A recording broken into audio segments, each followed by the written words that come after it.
కనుక privatisation is a de reservation. Okay.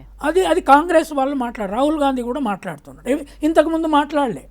In fact in my whole life, నా 70 ఏళ్ళ పైబడిన లైఫ్లో కాంగ్రెస్ వాళ్ళు రిజర్వేషన్ ప్రొటెక్షన్గా ఇంత మాట్లాడిన దినం లేదు. టాప్ లీడర్లు అక్కడ ఖర్గే ఉండడం ఒక మా అనుకూలత అయింది ప్రజలకి. ఆయన దళితు, ఆయన ఈ fought for reservation with in that's. కానీ బీజేపీలో ఓబీసీ ప్రైమ్ మినిస్టరే ఎందుకు దీన్ని ఈ మొత్తం చర్చను మంగళసూత్రాల లెవెల్కి, లేకపోతే ఆస్తులను పంచుతారు.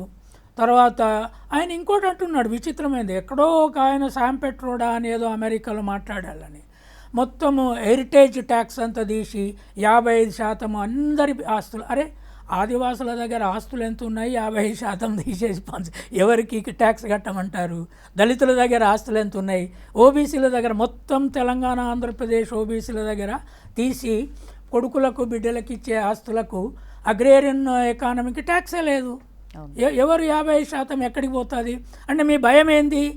రేపు ఈ ఇన్హెరిటెన్స్ ట్యాక్స్ వస్తే అంబానీ అదానీ కొడుకుల కంపెనీలు ఇవ్వలేరనా?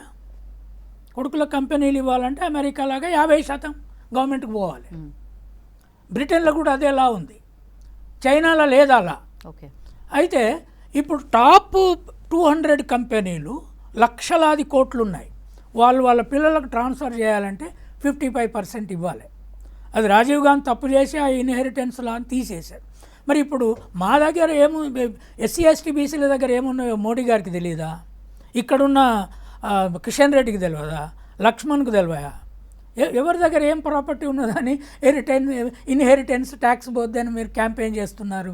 అసలు భయం ఏంది అంటే రేపు ఎస్సీ ఎస్టీ ఓబీసీలు ఈ ఇంగ్లీష్ మీడియం విద్య ద్వారా ఆంధ్రలో జరిగినట్టు తెలంగాణలో సౌజన్య ఒక విషయం నేను చెప్పాలి, నిన్న 10th రిజల్ట్ వచ్చింది, 93% passage in English medium.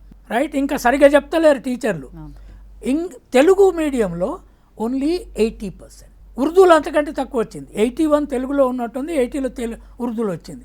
English మీడియంలో ఇంత పర్సంటేజ్ ఎందుకు వచ్చింది? స్కూళ్ళు సరిగా లేవు, కేసీఆర్ ప్రభుత్వం కూడా పట్టించుకోలేదు వాటిని. ఎందుకు వచ్చింది? English is the best language to learn, పిల్లలకు, రూరల్ పిల్లలకు కూడా. అది వస్తే డెఫినెట్గా ఫ్యూచర్లో అమెరికన్, యూరోపియన్ మించిన డెమోక్రాటిక్ స్ట్రక్చర్ని ఇక్కడ ఎస్సీ ఎస్టీ బీసీలో తెచ్చుకుంటారు. వీళ్ళు ఇంగ్లీష్ చదువుకోగలిగిన తర్వాత వీళ్ళు మేధావులు అవుతారు, వీళ్ళు రాజకీయ నాయకులు అవుతారు. కనుక ఇవాళ మేనిఫెస్టోల మీద చర్చ జరపాలి కానీ పోటీపడి చెప్పండి ఈ సమాజాన్ని మేము ఇట్లా మారుస్తాం.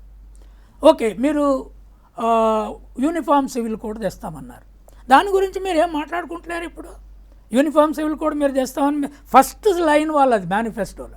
ఓకే, దాంట్లో ముస్లింలు వ్యతిరేకిస్తారు, క్రిస్టియన్లు వ్యతిరేకించట్లే. నేనైతే మొదటి నుంచే చెప్తున్నా, ఖచ్చితంగా మ్యారేజ్ గ్రామ పంచాయతీలు కూడా రిజిస్టర్ కావాలి. And 1 man 1 wife